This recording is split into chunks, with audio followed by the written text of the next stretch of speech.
Hello, my name is Careen Hornecker and welcome to my blog post. Lately we've been experiencing a lot of fear because of the coronavirus and just the things that are going on in this world have shifted our focus to either be fearful or to even just like focus on saying, okay, there's reasons to not be afraid, and here's what they are. But I felt the Lord just asking me to shift my focus, just not even to think about the fear, but just to look towards Jesus and to look for His beautiful face and to open the eyes of my heart to see Him and I just started thinking about heaven and realized I really don't think about heaven as much as I think about just my earthly perceptions of God. And I think that the reason I do that is because I don't have a firm grasp of what heaven will even be like. And so I just started asking the Lord, what is it about heaven that's going to be so great? Because I really don't have any idea. And then I started searching in the Bible and I realized that heaven is all over the Bible. If you look for it, it's just in everything that we read, there's glimpses of what heaven will be like. And there's some obvious things about heaven that we know, like the mansion full of rooms, and then how we'll be lifted up into heaven, and then after that God will create the new heavens and the new earth, and so we know some things, but I was just thinking of some things that I'm looking forward to go to heaven, and one of the things is just developing a personal and perfect relationship with God deeper than we can on earth, because on earth we're so tainted by sin that we just don't have a clear understanding of what that would even look like, and I'm just really looking forward to seeing God in his perfection and not even be having sin in the way of what he would look like. And I think that it would be just the most amazing thing to know, like what our minds will be like in heaven. I think that our minds are just going to be so much clearer, and we're going to have a perfect understanding more than we do on earth. And it's just going to be so cool to see how we are going to grow. We're going to grow because we're going to have infinite amount of time to not only worship Him, but just have this capability of understanding, like, I don't know, music, or like what is music going to look like in heaven? Is it going to be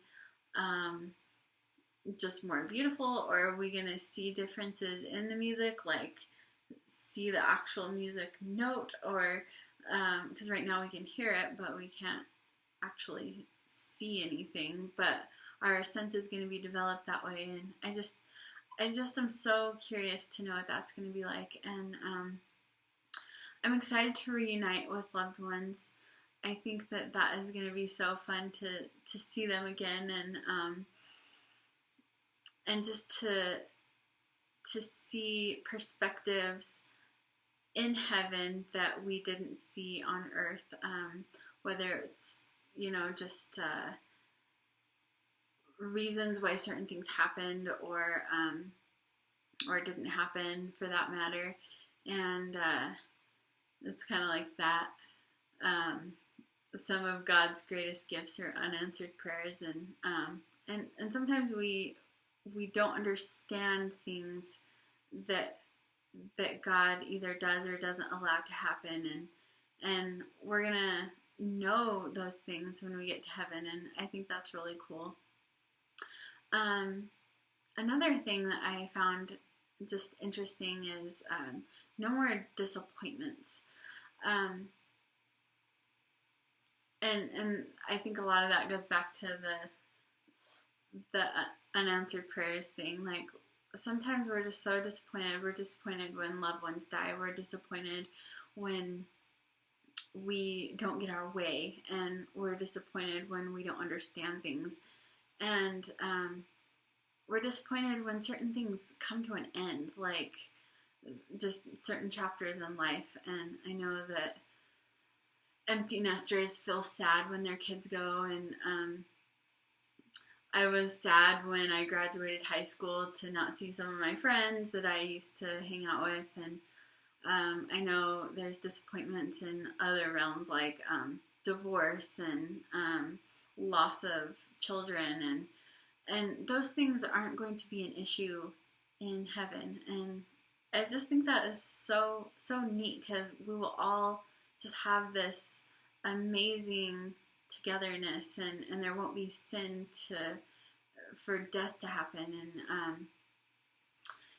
and I'm just so looking forward to that. The other thing is, I was just thinking about what life would look like without sin, because when Adam and Eve sinned in the garden, the choices that they made irrevocably shifted the whole course of human nature, and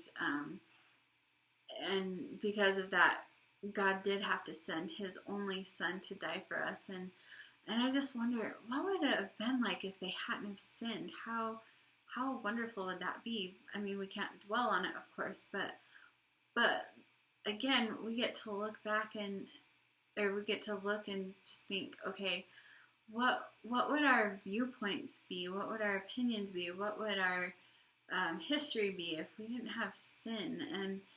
And when we get to heaven, we don't have to worry about sin. We can just live these perfectly harmonious lives. I don't know, do you even call it lives? But I'm so excited about that, and I just wanted to take this time to talk about heaven, because I feel like we do need to shift our focus. We need to focus on something that's eternal and powerful in eternity, and we can do that when we focus on Jesus, and when we do focus on that, things like the coronavirus no longer is an issue, because there is perfection in heaven, and I just I'm so excited for that, and I just wanted to share with you guys just my shift of focus, if you will, and hope that this is inspiring to some. If you found this interesting or helpful, please subscribe to my blog, and I hope to see you again. I'd love to hear some comments and feedback about heaven that you guys have thought were interesting or just wonderful, and I will see you guys in the next blog. Have a great day.